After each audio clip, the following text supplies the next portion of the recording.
ऊपर देश की आर्मी में सबसे ज्यादा जवान अगर कहीं से जाते हैं तो हरियाणा से जाते हैं। हरियाणा की एक पहचान बनी है और मुझे ये भी खुशी है कि हरियाणा ने पहचान ये भी बनाई है कि हमारे युवा खिलाड़ियों ने अगर देश मेडल जीत करके आता है तो उन मेडलों में हरियाणा की प्रमुख भूमिका होती है।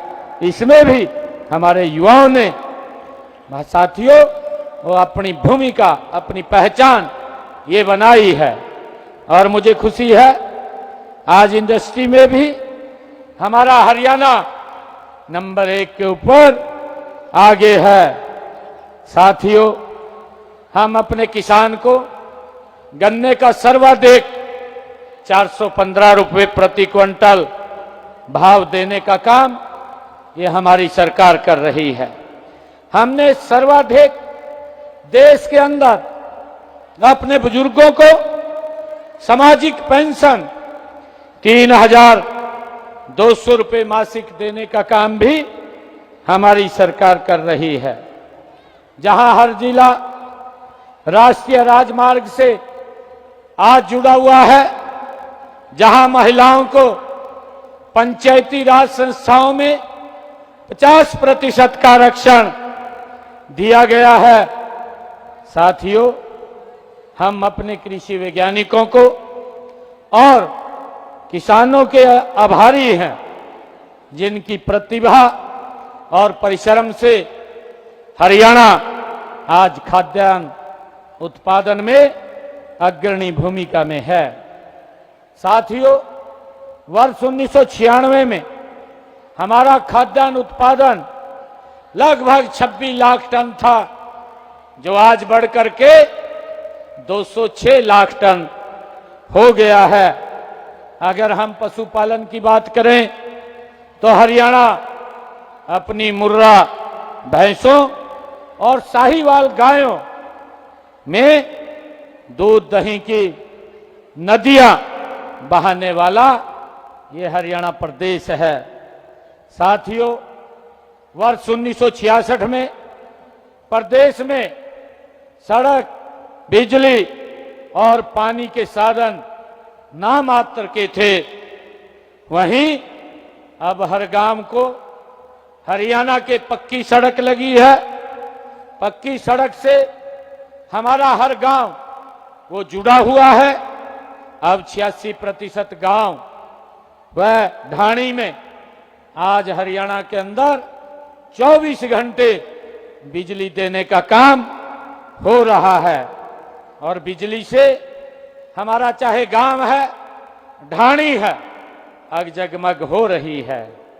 राज्य के आज हर घर में नल से स्वच्छ जल पहुंचाने का काम भी ये हुआ है। सिंचाई के लिए पर्याप्त नहरें व अन्य साधन भी आज उपलब्ध हैं। साथियों, हमारे उद्योगपतियों और श्रमिकों की इस बात का श्रेय जाता है कि हरियाणा आज ऑटोमोबाइल, आईटी और अन्य उद्योगों का एक बड़ा केंद्र बना है।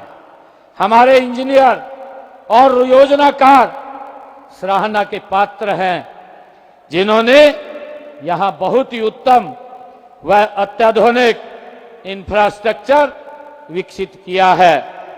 आज यहां चमचमाते चौड़े राजमार्ग, एक्सप्रेसवे, रेल मार्ग व मेट्रो मार्ग, मेट्रो रेल का भी आज जाल बिछा है। उन पर बने अनेक ओवरब्रिज व फ्लाईओवर जनता का जीवन सरल और सुगम करने का काम आज हो रहा है। शिक्षा की अगर हम बात करें तो यहां आधुनिक शिक्षा के हर संकाय और विषय की शिक्षा देने के लिए अनेक विश्व स्तरीय शिक्षण संस्थान यहां खुल चुके हैं, जहां दूसरे राज्यों के विद्यार्थी भी हरियाणा में शिक्षा ग्रहण करने के लिए आते हैं। साथियों, खेलों में भी जिसकी मैंने चर्चा की है, खेलों में भी हमारे युवाओं ने अंतर्राष्ट्रीय प्रतियोगिताएं में पदक जीत करके प्रदेश का नाम रोशन किया है। आज मुझे खुशी है कि हरियाणा ने एक अपनी पहचान बनाई है कि हमारे हरियाणा के युवाओं को अब बिना पर्ची, बिना खर्ची के सरकारी नौकरियां देने की हमारी नीति भी देश भर में आज चर्चा का विषय है। हरियाणा देश का ये पहला राज्य है जिसने नई राष्ट्रीय शिक्षा नीति हरियाणा में लागू कर दी है। साथियों, राज्य के चहुमुखी विकास में महिलाओं की बराबर की भूमिका है। वे परंपरागत रूप से कृषि, पशुपालन और घरेलू उद्योगों के जरिए प्रदेश की अर्थव्यवस्था में उल्लेखनीय हमारी बहनें योगदान दे रही हैं। अब तो हमारी बेटियों ने खेलों में भी झंडे गाड़े हुए हैं। वे अंतरिक्ष की ऊंचाइयों को नाप रही हैं, वायुयान उड़ा रही हैं। आधुनिक काल में हरियाणा की महिलाएं उत्पादन, विनिर्माण और विभिन्न उत्पादों के विपणन का काम पूर्ण दक्षता के साथ हमारी महिलाएं कर रही हैं। देश व विदेश में उनकी प्रतिभा की धाक है। मुझे खुशी है कि देश के यशस्वी प्रधानमंत्री आदरणीय नरेंद्र मोदी जी ने बेटी बचाओ, बेटी पढ़ाओ के संकल्प को हमने पूरा करके हरियाणा के उस कलंक को धोने का काम किया है जो कलंक बेटियों को मारने के लिए हरियाणा पे लगा हुआ था। साथियों, आज हरियाणा समृद्धि की एक नई परिभाषा लिख रहा है। प्रदेश में इंफ्रास्ट्रक्चर तेजी से बढ़ रहा है। माननीय प्रधानमंत्री नरेंद्र मोदी जी के कुशल मार्गदर्शन में हम हरियाणा को इनोवेशन, इंफ्रास्ट्रक्चर और इंक्लूसिव ग्रोथ की तरफ गति से ले जाने का काम हमारी सरकार कर रही है। साथियों, हमारा लक्ष्य है कि हरियाणा का संतुलित और समान विकास हो।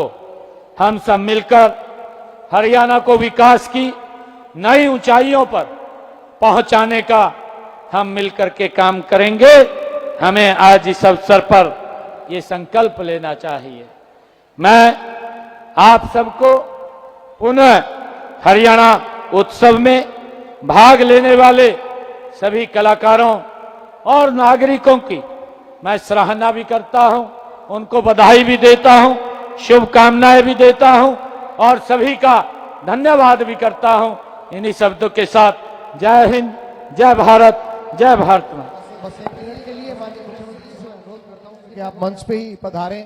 KM. Pandurang ji, director general art and culture और इस कार्यक्रम के संयोजक, कृपया करके सभी मंत्री गणों को, विधायक गणों को और चेयरमैन साहब को, अतिथि गणों को कृपया करके मंच पे आमंत्रित करें ताकि